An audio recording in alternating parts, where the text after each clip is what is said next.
Hey, what's up, everybody? Welcome to another morning video. I know the glare in the sun probably don't make for the best quality, but hey, I definitely want to get this video out because I want to review the Democratic debate last night. Make sure you subscribe to the channel, like the video if you like the content, and share because we're definitely trying to grow this channel. Now, as far as the debate last night, I actually think it was terrible. A lot of the questions were just outright bad. Besides the young black lady that was asking the question, I think she has some really good questions. But besides that, the other moderators, yeah, that's how I feel about that. Now, there's a few things I want to touch on. Number one, I want to touch on individual performances. I want to touch on some of the questions that was asked, and I also want to discuss mainstream media reaction to the debate last night. Joe Biden got the most questions and the most time speaking, which is to be expected. I did feel like Elizabeth Warren and Bernie Sanders didn't get enough questions asked, especially after the healthcare debate. When a question was asked about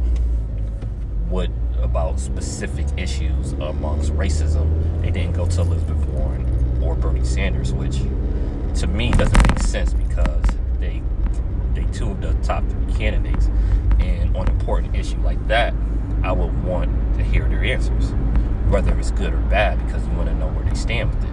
So I didn't like that. I liked the question, but I didn't like the fact that not all the candidates got a chance to answer it. That's number one. As far as Biden is concerned, I think among healthcare, for those that don't really state the issues, he might have did okay. To me, his answers wasn't very good at all, in my opinion. Because I think he was purposely being misleading with some of the things he was saying about Medicare for all. But I'm going to get into that deeper on the podcast. But one of the moments everybody's talking about is Castro basically insinuating that he losing his memory. It didn't bother me. I know everybody else is up in arms about it because it's ageism. And for me, maybe because I'm not a big Joe Biden fan, I could give two fucks about that, But just as a strategy, it might not have been the best strategy for Castro to do, because I think for the average person, it came off as too mean, too demeaning, and a lot of people like Joe Biden as a person for whatever reason. So as far as a political strategy, probably wasn't the best move to do. So I think that was a miss by Castro. Now, I do like Castro's bigger point, though. Castro's bigger point was that Joe Biden's plan would leave 10 million people uninsured. And that actually is facts right there. So I think throwing that cheap shot at Biden basically undercut the bigger message, which to me is too bad, because I think that's the point that needs to be talked about, is actually the policy substance of it. And mainstream media don't do that at all, and they have no diversity in mainstream media. Most of them are very corporate friendly, very moderate, very well-to-do. Like, they don't have a good representation of people in the working class, poor, middle class. Not a very good representation of that. Excuse me. Not a lot of diverse opinions of black people, in my opinion. Like CNN, they have Van Jones, and Van Jones turned into an ass kisser. I don't think he was always like this, but now, man, he's just a straight up ass kisser. Like, I cringe every time I see Van Jones on TV, because I know he's going to play I don't know what he's doing, man, but it's borderline cooning, some of the stuff he was doing now, man. And I hate that, because I think he's a good brother. I know he had that program trying to teach young black kids in impoverished neighborhoods how to code and get into tech, which is very important. So I commend him for that, salute him for that. But the stuff that he's doing on CNN, to me, is unacceptable as a black man. It's just unacceptable. So if you watch him, you'll know what I mean. He's always like super excited. He's always breaking his neck to give somebody a compliment. He was just like praising Joe Biden yesterday.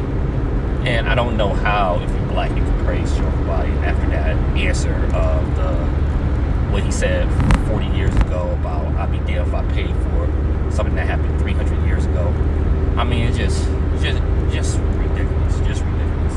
But that's a sidetrack, so I'm going to get off of Van Jones there. Kamala Harris didn't have that good of a night. She's super corny.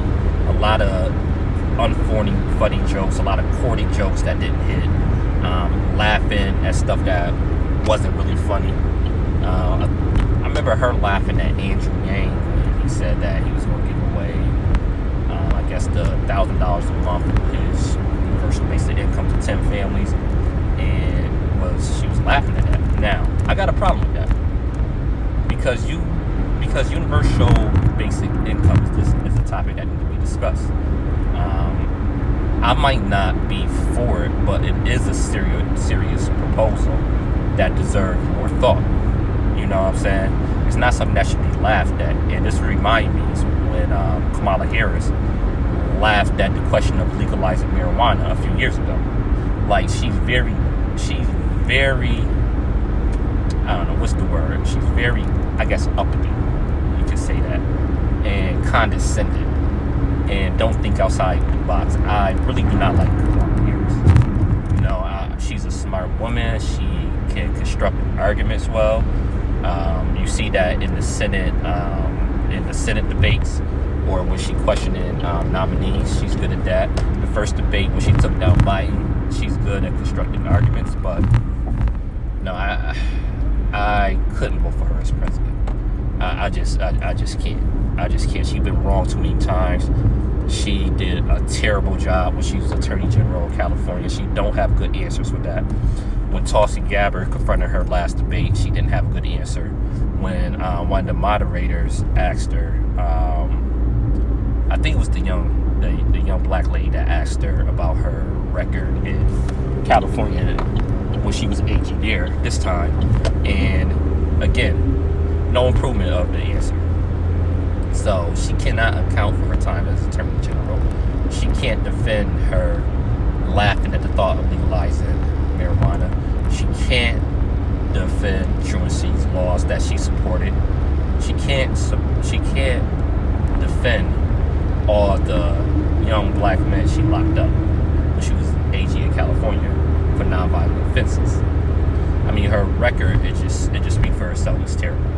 So I don't think she did herself any favors. I mentioned Joe Biden, how bad he was when it comes to the issues of race, laughing at not laughing, excuse me, but going off subject when the issue of what he said, a few decades ago came up. Didn't even address it. Bad on foreign policy. Bernie Sanders confronted him about the Iraq War, which was good. And speaking of Bernie Sanders, I don't think he had that great night. I liked a lot of his answers, and I agreed with him on the substance of most of his answers. I am a supporter of Medicare for all, and if we don't do Medicare for all, it have to be a system, maybe kind of like Singapore or something like that, where it's price controls. But I am a supporter of Medicare for all. But I think he have done a better job in the past of explaining Medicare for all. I don't think he was as good as he usually is. His voice was hoarse, and I think this was a bad look too for the general public. Now, for me, it don't matter as much, but I just try and put myself in the average person's shoes. Like, he looked really old last night. He looked disheveled. His voice was groveled. Like, I don't know why his campaign still had him campaigning right before the debate. They probably should have let him take a day or two off, save his voice, because it's really gravelly. And I think that might have distracted the average person to some of his bigger points, which is unfortunate because I think he was right about the issues. And again, I wish he was asked a question about racism in America, because I feel like he personally struggles when it comes to addressing specific black issues. Now, when it comes to race overall, I think he's pretty decent, but when it comes to specific black issues and questions, I don't think he does that well, personally. So I would have been interested to see how he answered those questions. So I think he had kind of uneven night. I don't think Elizabeth Warren had that great of a night. I don't think she had a bad night, but she didn't do anything that really stood out. I think her last debate before us was much better. Some of her answers is too wordy, and she needs to get to the point.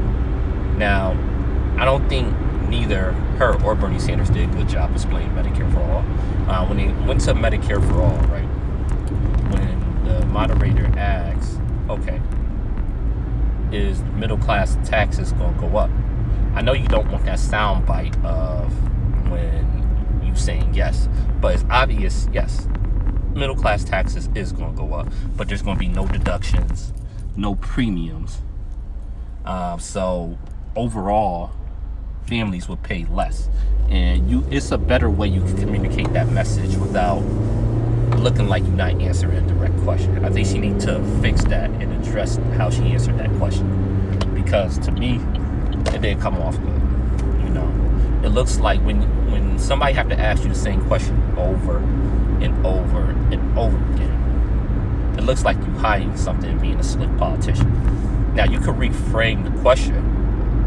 Sure, reframe it. Just say something like, okay, that's the wrong question. The question should be whether families would pay less overall. Yes, and taxes are going to go up. However, you're not going to pay premiums, you're not going to pay deductions. Again, to how much families pay in premiums and deductions. You know what I'm saying? Like, they got to have a better answer when it comes to Medicare for All, because not everybody support it, and not a lot of people don't know a lot about it. They did do a good job of saying how people are going to be able to keep their doctors and specialty providers, but they got to do a better job in the line of attacks that the moderate Democrats going to make against them. So Elizabeth Warren, night. I thought Beto had a pretty decent night. I don't think it's going to make a difference, but a lot of people gave him props when it comes to gun reform. He did say he was going to take away everybody AK-47s. Like, I think in the Democratic primary, that's going to play well. I know the Republicans, conservatives, going to flip it like he tried to take all guns. And that's a bigger issue that we need to address, gun control. What should gun control look like? Because I'm definitely pro Second Amendment, but the Second Amendment do say a well-regulated militia, and that's the part people forget, regulated. So in the Second Amendment, it does say that, it should be regulated. So the Second Amendment don't mean that everybody should have whatever weapon, that's available. If that's the case, people should have rocket launchers, grenades, all sorts of weapons, drones, tanks, nuclear weapons, even if you can afford it. Why not? Because those is arms, you know what I'm saying? So there have to be some type of regulations. So that is that. I like the fact that Beto O'Rourke mentioned reparations. He did. I think he was the only one that actually brought up reparations. So I like that. But overall, I don't think it's going to really move him one way or the other, because sometimes he comes off as disingenuous, like just the sound. It seemed like he studied the way Barack Obama talked and kind of just mocked that a little bit. So, I think he did okay, but, and nothing to move the needle. Cory Booker did nothing to move the needle in my opinion. He talked a lot, sometimes a lot about nothing, to be honest. Didn't really do anything for me. Amy Klobuchar is not even worth talking about. Like, very corny. And one of the things that I hated about her when, again, I given this lady, when I do the podcast, I'm gonna learn her name. The young black lady. She did an excellent job. She asked Amy Klobuchar about her record with always defending police shootings and killings, right? And she mentioned the ACLU. And Klobuchar didn't answer the question. She talked about, oh, that's not my record. And then she brought up a whole bunch of shit about how she did this and that, but never answered the direct question. So shout out to that young lady, man. I need to learn her name because out of all debates, I liked her questions the most, out of all 3 debates, even though I think this is my least favorite debate overall. But she, as an individual, I thought did a really good job of asking questions. So Klobuchar is not worth talking about. Yang, I mean, UBI is interesting. I actually like the baby bonds idea a little bit better, but for the voting public, because the benefits of baby bonds would be so far away, UBI would be immediately. So, I mean, it's worth discussion. I'm not against UBI, but Andrew Yang as a specific candidate, the way he's doing UBI, I think could be better. He have almost no range, in my opinion. All his answers on other issues are basically terrible. And not just in this debate, the other 2 debates as well. I think he did better last debate, but, still not really that good in other subjects that don't have to do with universal basic income, And what I'm going to be doing, I'm going to do videos breaking down all these ideas, because I know if you're not really into politics, some of these terms just sound like nothing. UBI, Medicare for all, what do these really mean? So we need to do baby bonds. You might not even be familiar with that. So don't worry, I'm going to do a video breaking all these policies down, maybe one by one, and explaining where the candidates stand with this. So I don't know. Overall, not really a great debate in my opinion, but it is what it is. Still early. I don't know how many people paying attention, but the state of this country really, it's almost depressing to think about sometimes, because like the people in charge, the so-called gatekeepers, they don't care about issues that really affecting the average person. All these subjects are so superficial. We don't really get into the details, the policies, the implications. We don't ask forward-thinking questions. I mean, it's just about money for everything, and it's pretty sad to see. But I'm going to do a podcast later. Maybe I'll put it on YouTube. I might just keep it on the platform. So don't worry. I'm going to discuss this debate more and specific policies coming up. Again, don't forget to subscribe, like, share the video. Definitely. All right, peace.